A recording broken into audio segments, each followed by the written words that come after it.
Welcome to the first video in our Excel Lookup Functions series. In this series, we're going to break down lookup functions step by step, and we're starting with the most popular one of them all, VLOOKUP. But this is not going to be just another type this formula and press enter tutorial. Our goal is much bigger than that. By the end of this video, you'll truly understand how VLOOKUP works, what each argument does, and why it sometimes fails, and how to finally say goodbye to that frustrating #NA error. If you've ever used VLOOKUP and thought, why isn't this working, this lesson is for you. Let's dive in and master VLOOKUP properly. Alright, so what is VLOOKUP? So VLOOKUP is a function that allows us to connect data between two tables. So it can search for a specific value, like an ID in one table, and then retrieve related information from another column in the same table. So let's have an example here. So here we have a table containing the employee IDs and the hours that they worked. But this table is missing their names, emails, and addresses. However, in another table, we do have the employee IDs and their names, emails, and addresses. And you can notice here that there is a common column between the two tables, which is the employee ID. So by using the employee ID as the value to match in this table, in the blue table, VLOOKUP can help us retrieve the name and put it in this column, and the email and put it in this column, and the address and put it in this column. So this is what VLOOKUP can help us, and it will do that by using the common column between the two tables, which is the employee ID. All right, so let's look at the mechanics of how VLOOKUP works. So VLOOKUP takes 4 arguments. The first argument is the lookup value, which is the value that we are searching with to extract our result. In our case here, to fill the name, email, and address from the table on the right here, we will be using the employee ID as our lookup value, right? Because this is the value that we can search with in this table and retrieve the name, email, and address. And then the second input here is the table array. The table array is the table that contains your answer. And there's a very important condition about that table, which is that it should have the lookup value in its first column. So you can see here that this table on the right is going to be our table array, and it has our lookup value in the first column, as you can see here. So this is something very important that causes a lot of people to have errors when using VLOOKUP, which is that they don't have the lookup value in the first column of the table array. So it's very important to have your lookup value in the first column in the table array. And then the third argument is the column index number. The column index number is the column that contains the value that we need to extract. So here, if this is our table array and the employee ID is in column number 1, let's say we want to extract the name, then the column index number will be 2. And if we need to extract the email, the column index number will be 3. And if we need to extract the address, the column index number will be 4. So it's as simple as that. It's the column number for the column that contains the information that you need to extract. And then the range lookup takes values of true or false. And most of the time, you're going to use false for an exact match. And this is what we're going to use today. And we're going to create another video to show you how to use VLOOKUP when the range lookup is true, which is doing an approximate match. We're going to show that in a different video, but 95% of the time you're going to use false. Actually, you can use false, or you can also use 0. All right, so now let's take an example in using VLOOKUP. So we have this gray table here containing the employee ID and the hours worked, and we'd like to extract the name and email and address from the table on the right. So to use VLOOKUP, we're going to type equals VLOOKUP. And you're going to see here that as soon as you start typing VLOOKUP, you're going to get suggested the VLOOKUP function here. So you could be suggested more than one function if you have more than one function that starts with VLOO, for example. But in this case, we're suggested only one function, and you can navigate through all the suggestions using the arrow keys on your keyboard, and then you can confirm your selection by pressing tab on your keyboard. And you can see here now we have the VLOOKUP function. So we're ready to input our arguments. The first argument here is the lookup value. So the lookup value is the value that we're going to search with to extract our result. And in this case, it's going to be the employee ID in the same row as the table that we're bringing over the values to, right? So we're going to look up values from the yellow table, and we want to look up the name from the yellow table and put it in the gray table. So we're going to use the employee ID in the same table that we're in here, which is in cell A11. And then the second input is the table array. So the table array is the table containing your answer, or the table containing the value that you need to extract. However, there's a very important condition to satisfy in this table, which is that your lookup value, which in this case is the employee ID, should be in the first column of that table.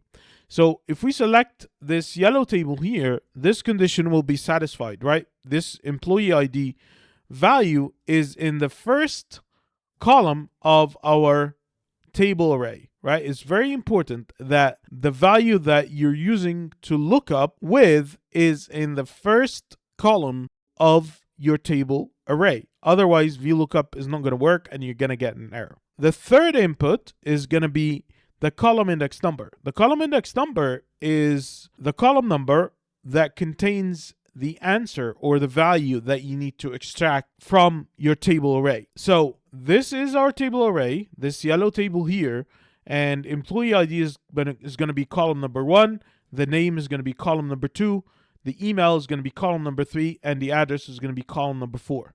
So if we're extracting the name, we need to put 2 as our column index number. So this is what we're going to input here. It's our column index number will be 2. And then the range lookup, here you're presented with 2 choices, either true or false. 95% of the time you're going to use false or an exact match, and this is what we're going to use for now. And in an upcoming video, we're going to explain the case where you're going to use true or approximate match. So you can either select false here using your arrow keys on your keyboard and then press tab to confirm your selection. You can also type false if you want to. You can type it, or you can put 0. You can type 0 as well. So 0 also works instead of false. And we're going to close our bracket here and we're going to press enter. So as you can see here, I managed to extract the first name correctly. Employee number E1003 is actually David Miller. So I extracted the name correctly here. However, if I drag the formula down, so if I come here to this handle on the bottom right corner and drag the formula down, you're going to see here that I'm going to get some errors. And the reason that I'm getting some errors is that I haven't fixed or absoluted the reference for the table array. Because what happens here is on the first row here that I wrote the formula in, which is row number 11, you can see that this is the table array. And then on the second row, because I haven't fixed the table, I haven't pinned it, basically you can see here that the table array has moved. It's moved one step down and it's now still covering all the values. That's fine. But then on the third row, you can see here that now it's not covering all the values. Actually, it's not covering value number employee 1001, which is Michael Johnson. So it's not covering that one, and this is why we got an error here on employee number E1001. So it's very important that you absolute that table array. And you can absolute it by highlighting the reference here after selecting the table array and then pressing F4 on your keyboard. This is going to fix or absolute the reference for the table array. You can see here that there's a $sign before the column reference and a $sign before the row reference on each part of the range. All right, so this is very important. This is another mistake that people who don't understand VLOOKUP well do, which is that they do not fix the table array. All right, so there are 2 caveats or 2 things to watch for about the table array. The first thing is that the first column in your table array should contain your lookup value. And the second thing is that after defining what your table array is, you have to fix it. There's no other way around it. If you don't fix the table array, you're going to get errors. So we're going to fix our table array here using F4 on our keyboard and press enter, and then we're going to drag the formula down. Now, you can see here that all the values were looked up correctly. However, there's only one value here that is still giving us a hash and a error. And this value is employee number 1020. So employee number 1020, if you check here this table, employee number 1020 does not exist in the table. So this is why we're getting a hash and a error. So this is what happens if your lookup value does not exist in the table that you're searching. So if your lookup value does not exist in the table that you're searching, you're going to get a hash and a error. So how can we avoid getting this hash and a error and maybe get a more friendly message like value not found or getting a blank value? Well, we can wrap our VLOOKUP in an IFERROR function. So if you wrap our VLOOKUP in an IFERROR function, what the IFERROR function does is that it takes the value that can potentially produce an error, which in this case is VLOOKUP, and then the second argument that you're going to give it is the value if the value that can potentially produce an error does produce an error. So if the value that can potentially produce an error does produce an error, what would you like me to show? This is going to be the second input for the IFERROR function, and we can show, for example, value not found. Or you can show anything. You can have it as a blank value, but just putting two double quotes. If you do it like this, it's going to be just a blank value. So let's say we're going to do value not found, and we're going to press enter.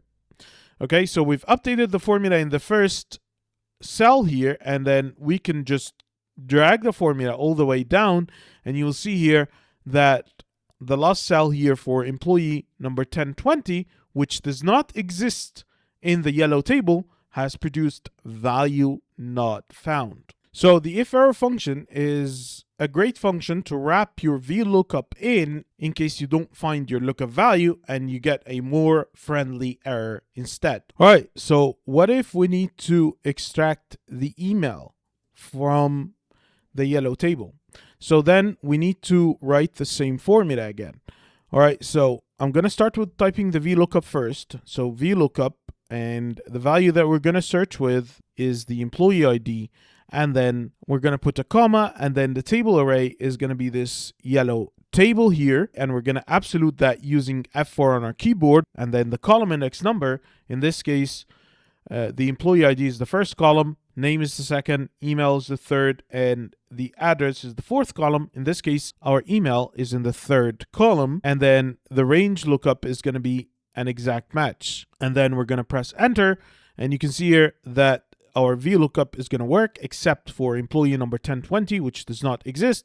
So this is when we're going to go back again, and we can wrap our VLOOKUP in an IFERROR, which the IFERROR function takes as the first argument the value that can potentially produce an error, which in this case is the VLOOKUP function, and then what you would like to show in case the value that potentially can produce an error does produce an error, which in this case is the second argument, and the second argument is going to be, for example, we can make it email not found. And then close the bracket and press enter, and then we can drag the formula down again, and this will just show us email not found for employee number 1020. You can, of course, put the error message as any error message that you would like. For the address, it's going to be also the same formula. I can either copy the formula here and make some small changes. So this is what I can do. I can copy the formula and paste it here and then make a small change. And the only change actually that I need to make is for the address here. So it's going to be column number 4, right? Because the address is in the 4th column. My column index number is going to be column number 4. And maybe here on the message, I can make it address not found, and then press enter and drag the formula down. So these are the basics of the VLOOKUP function. What I want you to do is to download the example file and practice writing the VLOOKUP function yourself for these 3 columns to look up the values from the table on the right. And also make sure to practice nesting it in the IFERROR function so that you can have a more user-friendly error instead of the ugly #NA error. So if you practice writing the function and you manage to write it correctly for these 3 columns, this should actually solidify the function in your head and make you able to write it successfully. On the next video, we're going to see how we can write one formula here in cell C11 and then drag the formula all the way to the right and drag it all the way downwards and still get the correct results. So we're going to write one formula and get the correct results for all the columns, and this is what we're going to explain on the next video. So make sure you like this video and subscribe to the channel and follow us on to the next video.